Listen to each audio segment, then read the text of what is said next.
El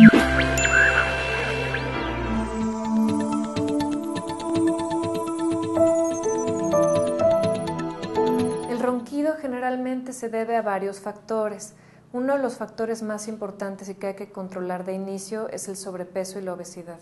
Segundo, vienen o intervienen varios factores de la vía aérea como tal, como pudieran ser desviaciones del tabique, pudieran ser cornetes grandes o hipertróficos, pudieran ser alteraciones en la garganta, como por ejemplo anginas muy grandes, obstructivas, pudieran ser también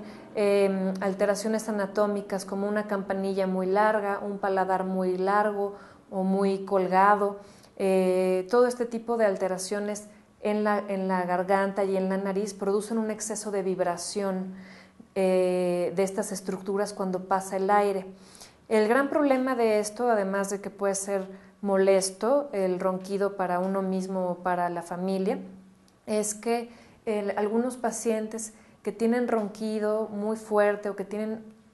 posibles obstrucciones en la nariz o en la garganta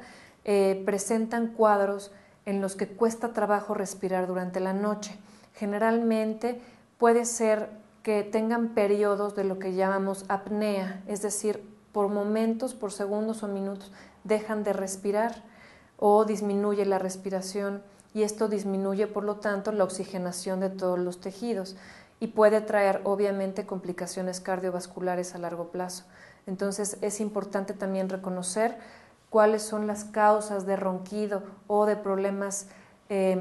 para respirar durante la noche o incluso durante el día, ya que esto puede ser que los propios tejidos de la nariz o de la garganta estén obstruyendo el paso del aire y con ello disminuyendo la posibilidad de oxigenación de todos nuestros tejidos.